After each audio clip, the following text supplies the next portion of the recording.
مصطفی انقلاب کی یادگار پر پھول رکھ رہے ہیں. یہ تاریخی لمحہ ہے.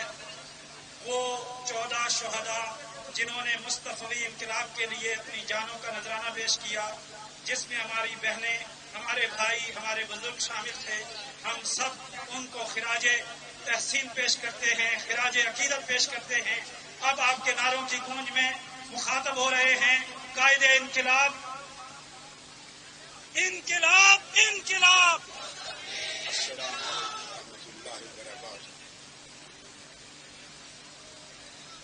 بسم اللہ الرحمن الرحیم.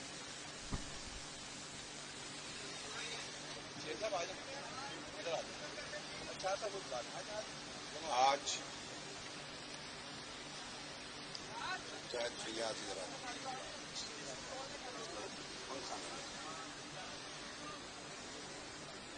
یہ شہداء انقلاب جنہوں نے اپنے خون سے اس عظیم انقلاب کی تحریک کی بنیاد رکھی، ان کی یادگار قائم کی گئی ہے، جو بعد ازاں ایک پرماننٹ اسٹرکچر کی صورت میں پراپر آرکیٹیکچرل ڈرائنگز کے بعد منہاج القرآن کی اپنی ملکیتی زمین اور جگہ کے اندر بنائی جائے گی. اور میں نے کہا ہے کہ ملک بھر میں مختلف نمایاں مقامات پر کارکن شہداء انقلاب کی یادگاریں بنائیں اور ہر روز ان کی یاد میں پھول ان کے اوپر نچھاور کریں اور شام کے اوقات میں شمع روشن کریں. اور یہ شمع انشاءاللہ انقلاب کے دن تک جلتی رہے گی. 2-3 اہم چیزیں آج آپ سے کہنا چاہتا ہوں. سب سے پہلے تو میڈیا کے بھائی، الیکٹرانک اور پرنٹ میڈیا کے تمام احباب، کل کی پریس کانفرنس کو انہوں نے خبروں میں تھوڑا تڑکا لگایا، ذائقہ بنانے، سیاسی ذائقہ بنانے کے لیے تڑکا لگایا. اور میں جب اندر گیا اور ٹی وی پر دیکھا اور صبح اخبارات پڑھے اور رات کو ٹی وی پر دیکھ کر مجھے افسوس ہوا کہ یہ خاصا مرچ مسالہ اور تڑکا لگ گیا ہے. جو کچھ کہا گیا اس کی کوئی حقیقت نہیں. نمبر 1، جہاں تک تعلق ہے گرینڈ الائنس کا، میرا کہنے کا مطلب یہ تھا اور میں نے یہ کہا تھا کہ ہم نے گرینڈ الائنس نہیں بنایا اور نہ بنانے پر کوئی ڈسکشن کی ہے، کیونکہ گرینڈ الائنس ایک روایتی سیاست ہے اور اس میں بہت سارے پھڈے ہوتے ہیں. ہمارے پاس اس وقت سیاسی پھڈوں اور بہت سے معاملات کو، تنظیمی معاملات کو ڈیل کرنے کا ٹائم نہیں. اور سیکنڈلی، الائنس پر ایجنڈا بنتا ہے. کوئی اتفاق کرتی ہے پارٹی، کوئی نہیں کرتی، اور چلتے چلتے سنگل پوائنٹ ایجنڈا بن جاتا ہے اور وہ یہ بنتا ہے کہ حکومت گراؤ.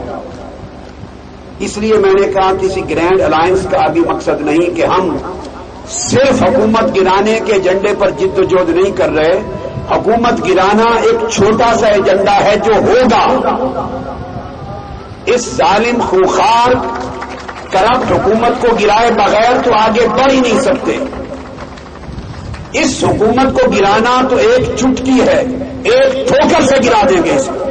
یہ کوئی بڑا آبجیکٹو نہیں. میرا آبجیکٹو اس کے بعد اس نظام کو بدلنا ہے اور اس ملک کو ایک حقیقی جمہوریت اور انسانی حقوق اور عدل و انصاف اور عوام کی خوشحالی پر مبنی انقلابی نظام دینا ہے. اس حکومت کا گرانا ہمارے راستے کا ایک چھوٹا سا مرحلہ ہے. وہ صرف پاؤں کی ایک ٹھوکر سے گرے گی اور اسے گرائیں گے عوام گرائیں گے. مت بھولیں، یہ بات غلط ہے کہ میں نے یو ٹرن لے رہا ہوں. نہ کبھی یو ٹرن ہوگا نہ ایل ٹرن ہوگا.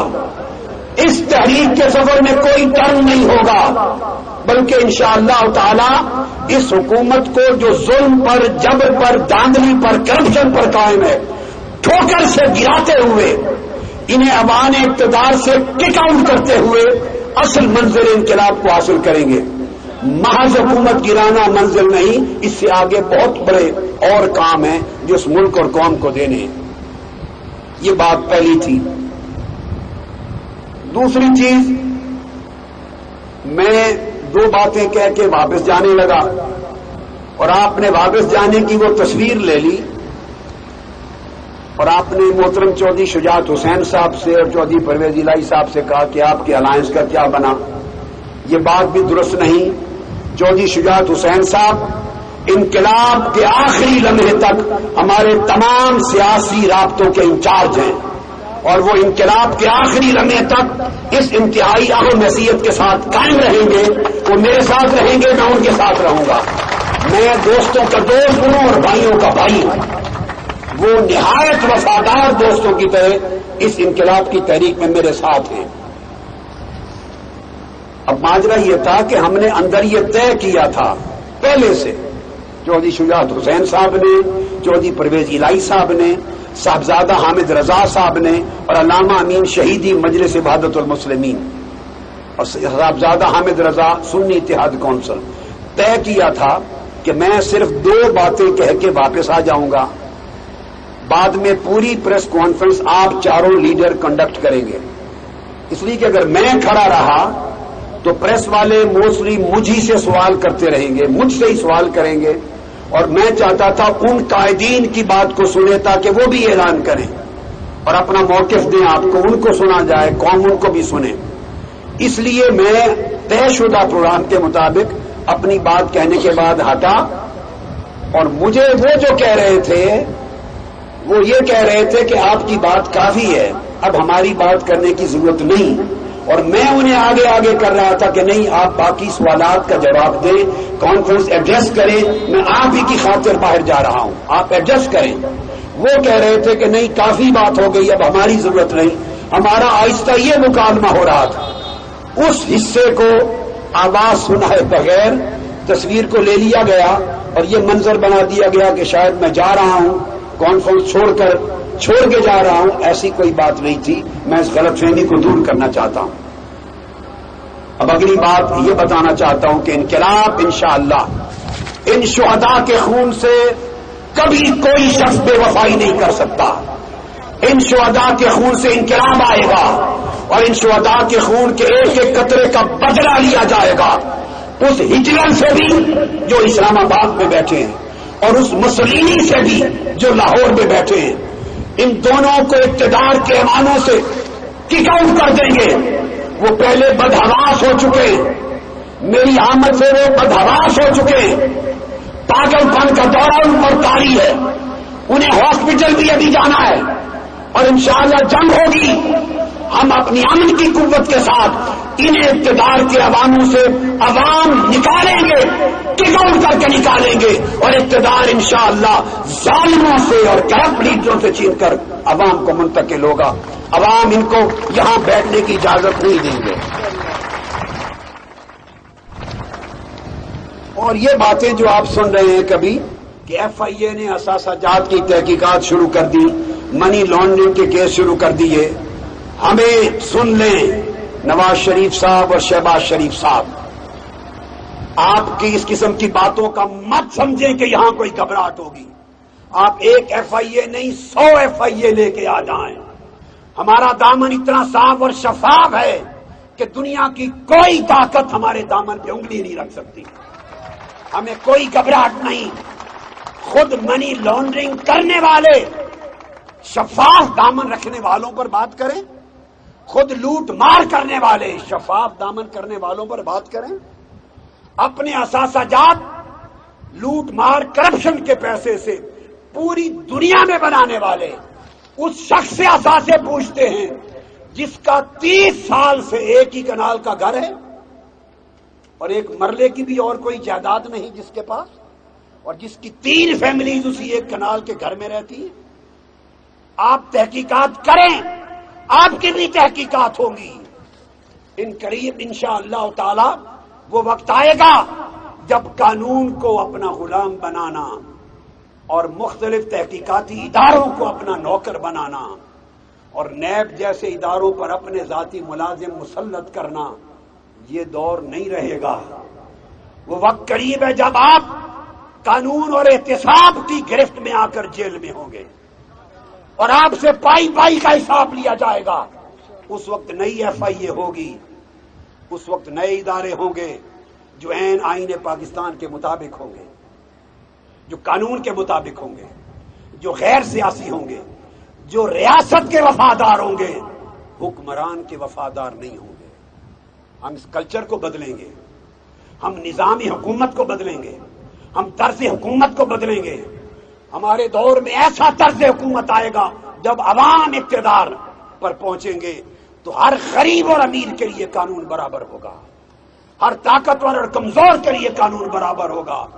پھر ایف آئی اے اور تحقیقاتی ادارے آپ کے نوکر بن کر ایسے کسی کی عزت اچھالنے کے لیے استعمال نہیں ہوں گے, بلکہ وہ پورے ملک میں عدل اور انصاف کی اور کرپشن کے حقیقی خاتمے کے لیے اپنے قانون کو استعمال کریں گے. آپ کس قسم کی چیزوں کی ہمیں کوئی فکر نہیں ہے. یہی بنیادی چیزیں تھیں جو آج کہنی تھی آپ سے, اور انشاءاللہ تعالی پرسوں پھر ہماری آل پارٹیز کانفرنس ہوگی سانحہ ہے ماڈل ٹاؤن پر. اس کے رابطے جاری ہیں اور رابطے چودھری شجاعت حسین صاحب ہی کے ذمے ہیں, وہ کر رہے ہیں. اور تمام لیڈرز کو جہاں تک پاسبل ہے میں نے بھی دعوت دی ہے, مگر مین کانٹیکٹ ذکر کرنا ان کی ذمہ داری ہے. اور انشاءاللہ تعالی ہم رفتہ رفتہ یاد رکھ لیں, میڈیا کے ذریعے پوری قوم کو بتانا چاہتا ہوں, بڑی ڈس انفارمیشنز ہوں گی, بہت غلط فہمیاں پھیلائی جائیں گی, بڑا ذہنی انتشار پیدا کرنے کی کوشش کی جائے گی, بہت مخالفے ڈالے جائیں گے. ہر روز 3-3 4-4 نئی سٹوریز چلیں گی, 3-3 4-4. کسی سٹوری پہ یقین نہ کریں, کسی سٹوری پہ یقین نہ کریں, بس اس سٹوری پہ یقین کریں جس دن میں کال دوں گا اور آخری سٹوری اس ظلم کے خاتمے پر جا کے اینڈ ہوگی. ہمارے خلاف اشتہار بھی بنا رہے ہیں, اب وہ ٹی وی کے اشتہار بھی ہمارے خلاف بن رہے ہیں. ٹی وی پہ اشتہار آئیں گے, اشتہارات کی مہم آئیں گی. کس سے؟ سرکاری خزانے سے, وفاق اور پنجاب کے آپ کے پیسے ہمارے پیسے سے. یہ کرپشن نہیں ہے. اور میں دنیا بھر کی جو عالمی ایجنسیز ہے ہیومن رائٹس کی, کون کون سی ہوتی ہے؟ ہیومن رائٹس کی ایجنسی, یونائٹڈ نیشنز کو, ہیومن رائٹس کمیشنز کو اور ایمنسٹی انٹرنیشنل کو, سب سے پوچھتا ہوں کیوں بہرے گونگے اندھے بن گئے ہو؟ یہ قتل عام نظر نہیں آیا جو درندوں کی طرح پنجاب پولیس نے ان لوگوں کو شہید کیا ہے, ان بیٹیوں ماؤں کو شہید کیا ہے, نہتے بے گناہ لوگوں کو شہید کیا ہے, اور 100 کے قریب گولیوں سے چھلنی کیے ہیں. کہاں گئی انسانی حقوق کے ادارے؟ عالمی یو این او سے لے کر یورپ کے بین الاقوامی انسانی حقوق کے ادارے, کیا اب آپ اندھے گونگے بہرے ہو گئے ہیں؟ اب آپ کو یہ انسانی حقوق کی پامالی دکھائی نہیں دے رہی, انسانیت کا قتل عام دکھائی نہیں دے رہا؟ اور پاکستان کے اندر انسانی حقوق کے ادارے کہاں گئے؟ کیوں نہیں بول رہا؟ اگر کوئی اور جمہوری ملک ہوتا اس طرح حکومتیں برطرف ہو جاتی, مگر یہاں کسی کے کانوں پر جو نہیں رینگی. اقتدار پہ براجماں بیٹھے, ہلنا نہیں چاہتے. فکر نہیں, آپ اقتدار کو جتنا چمٹنا چاہیں چمٹے رہیے. عوام کا دن قریب ہے, عوام کا غیظ و غضب آپ کو کک آؤٹ کر دے گا, اور آپ کا حشر وہ ہوگا کہ تاریخ میں آپ کا یہ حشر وہ عبرتناک تازیانہ بن کے رہے گا. والسلام علیکم ورحمۃ اللہ وبرکاتہ.